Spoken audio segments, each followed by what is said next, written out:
Not Manchester United 3, bloody hell. No, start again. Liverpool 3, Manchester United 0. Now, bro, what were your thoughts on today's game? Absolutely shambles.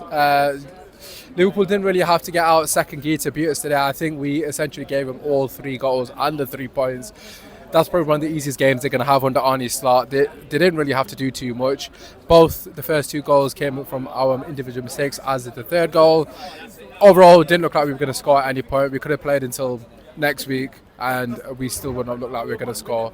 So yeah, for me personally, not a good performance, not a good result, and because it's Liverpool, it hurts a lot more. Yeah, I completely agree with you, bro. Obviously, there's a lot of finger pointing towards the likes of Casemiro and Onana. Is there anyone you in particular blame for today, or do you think it was just on the manager?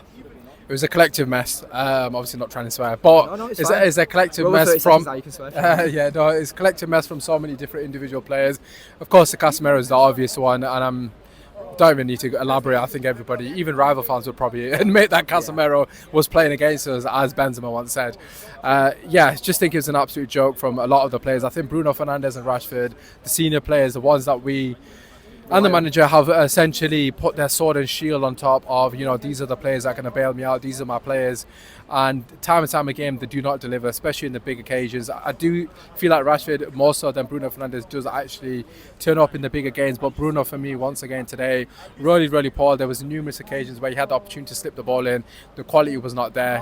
And he was just making mistakes time and time again. And for me, you got to look at the more senior players. I know a lot of people are criticising Martinez and Delay. I do think Martinez, I have to watch it back, of course, but I do think Martinez is probably at fault for at least one of the goals in particular. I feel like it's his second goal, but again, I have to watch it back. I think De Ligt was extremely fortunate that the first goal was given offside because he was massively at fault for that goal. But after that, I actually thought he had a decent game, again, based from the stands. But in saying that, if you concede 3 goals, you can't really make a case for any of the defenders. So yeah, I mean, I'm just clutching at straws, to be honest with you. Obviously, I need glasses for a reason. That's because what my dad said. But I thought it was quite an even game. But Liverpool just capitalised on our mistakes. I thought it was quite an even game, in my personal opinion. Obviously, the stats, when it comes to shots on goal, obviously they created a lot more. But they just didn't look like scoring unless it was our mistake. Like, they had a few chances on goal, and obviously the offside was quite fortunate towards us because it would have gone completely different if they scored in the first 10 minutes. But obviously, we still lost. How do you think we bounce back from this? Just to come on to that point, like I said already, Liverpool didn't have to get out of first or second gear to beat us, which is the most damning thing.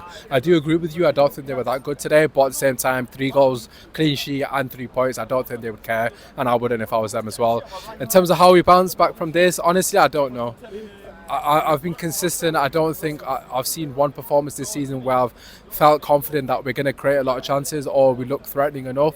I feel like a lot of the opportunities we have are from Mason Mount, actually, ironically enough, from him pressing off the ball, and obviously he's not here today.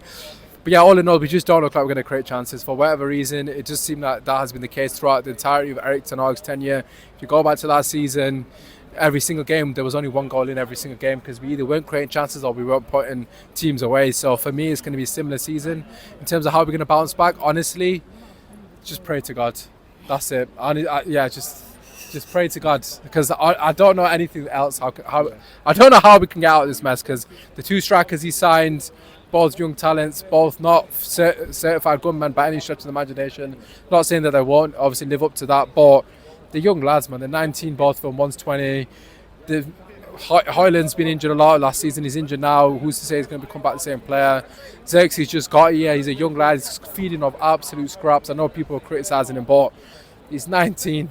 It's his first derby, man. Cut the gas some slack. So it's going to be a long road. That's all I'll say. Yeah, I completely agree with you, bro. Obviously, you mentioned Højlund being injured. Do you think there was any injuries that actually could have made an impact today? Obviously, Lenny Yoro, Højlund, Luke Shaw, maybe.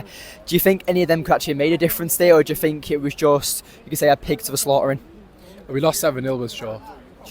I think. Well, I might be wrong. I don't know, but I feel like we did. But look, to cut a long story short, Luke Shaw is not making a difference in that game. Yeah, he might benefit us in the final third to a certain extent, a bit more quality, but he's been here 10 years. I'm not going to stand here and keep doing banging the Luke Shaw drum.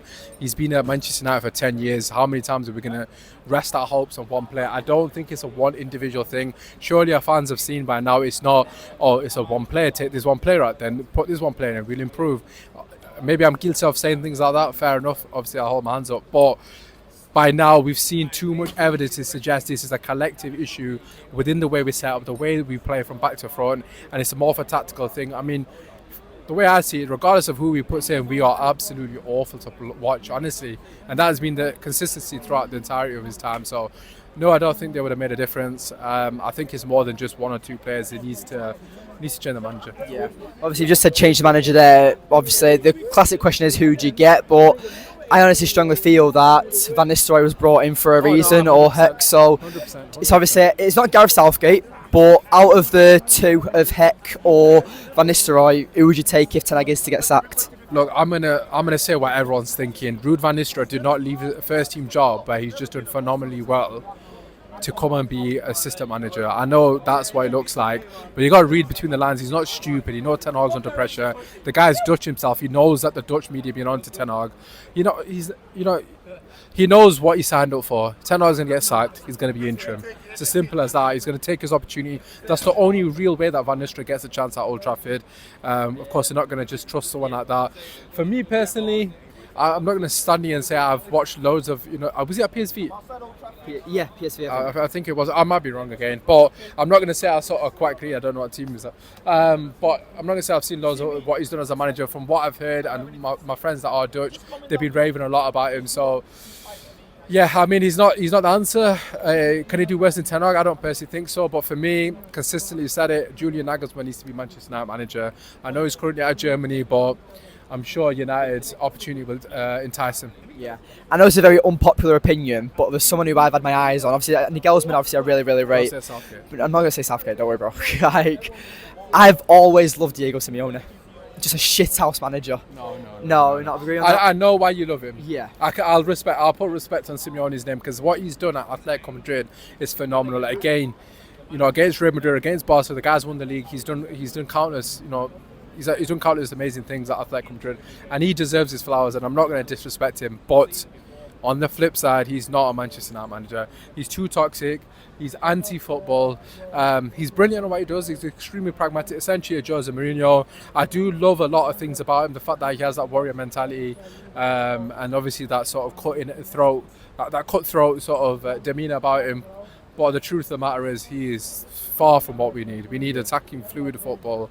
At Manchester United, I've been here. I mean, similar to yourself, I've been here too many times where we do not look like we're going to entertain the fans, and today is just another example of a team that has absolutely no idea how to attack. Yeah, I completely agree with you, bro. Thank you for speaking, Thank you, man. bro, man. Cheers, bro. Appreciate it. Thank you.